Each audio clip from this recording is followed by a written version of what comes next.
ಇವತ್ತು ಬೆಳಗ್ಗೆ ಉಪಮುಖ್ಯಮಂತ್ರಿ ತಮ್ಮನ ಹೇಳಿಕೆ ಕೊಟ್ಟವರಲ್ಲ, ಏನೋ ಸತ್ತರೆ ಸುಳ್ಳು ತಗೊಂಡಿದ್ದೀವಿ ಅಂತ ಹೇಳಿ. ನನಗೆ ಆ ಪ್ರಾಪರ್ಟಿಗೆ ಸಂಬಂಧ ಓನ್ಲಿ ನನ್ನ ಹೆಂಡತಿಯ ತಾಯಿ ವ್ಯವಹಾರ ಅದು ಅಂತಕ್ಕಂಥ ಒಂದು ಸಂಬಂಧ ಇದೆ. ನಾನು ಇಲ್ಲ ಅಂತ ಹೇಳಲ್ಲ, ಇವ್ರ ಥರ ನನಗೇನು ಸಂಬಂಧ ಅಂತಲೂ ಹೇಳಲ್ಲ. ಅಲ್ಲೇ ಅವ್ರ ಸಂಬಂಧ ಇದೆ. ಉತ್ತರ ಅವ್ರ ಕೈಲಿ ಕೊಡೋದು ಬೇರೆ ವಿಷಯ. ನಾನು ಡಿನೋಟಿಫಿಕೇಶನ್ ಮಾಡಿರ್ತಕ್ಕಂಥ ನಾನು ಮಾಡಿದ್ದೀನಿ. ನೆನ್ನೆ ಅವರೇ ದಾಖಲಾತಿ ಬಿಡುಗಡೆ ಮಾಡಿದ್ದಾರೆ. ನಾನೇನೋ ಕೃಷ್ಣ ಬೈರೇಗೌಡ ಫಾರಿನ್ನಲ್ಲೆಲ್ಲ ಓದ್ಕೊಂಡು ಭಾಳ ದೊಡ್ಡ ಮೇಧಾವಿ ಅಂತ ತಿಳ್ಕೊಂಡಿದ್ದೆ. ನಾವು ಅದರಲ್ಲೆಲ್ಲೋ ಹರದನಹಳ್ಳಿಲಿ ಸರ್ಕಾರಿ ಶಾಲೆಯಲ್ಲಿ ಓದ್ಕೊಂಡ್ಬಂದಿರೋ ಕನ್ನಡ ಮೀಡಿಯಮಲ್ಲಿ ಈ ಪಾಠ ಹೇಳ್ಸ್ಕೊಂಡ್ಬಂದವು ನಾವು.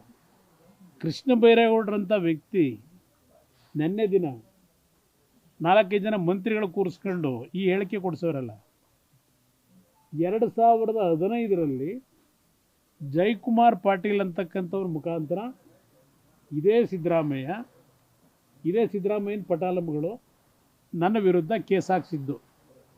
ಅದರಲ್ಲಿ A1 ಯಡಿಯೂರಪ್ಪನವ್ರನ್ನ ಮಾಡಿದ್ದಾರೆ, A2 ನಾನು ಮಾಡಿದ್ದಾರೆ.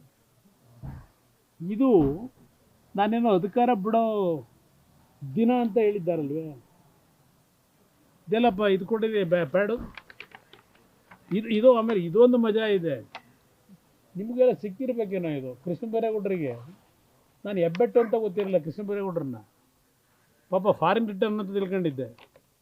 ಇದೇನಿದು BSY ಮತ್ತು HDK ಜಂಟಿ ಡಿನೋಟಿಫಿಕೇಶನ್ ಹಗರಣ, ಲೋಕಾಯುಕ್ತ ಸಂಸ್ಥೆ ವಿಳಂಬದ ಕುರಿತು ಟಿಪ್ಪಣಿ. ಯಾರು ಟಿಪ್ಪಣಿ ಬರ್ಕೊಟ್ಟಾರೆ ಇವರಿಗೆ? ನೀನು ಹಾಕ್ತಾನೆ ನನ್ನ ಮಂತ್ರಿಗಳಿಗೆ ಇದನ್ನು. This note contains 3 things.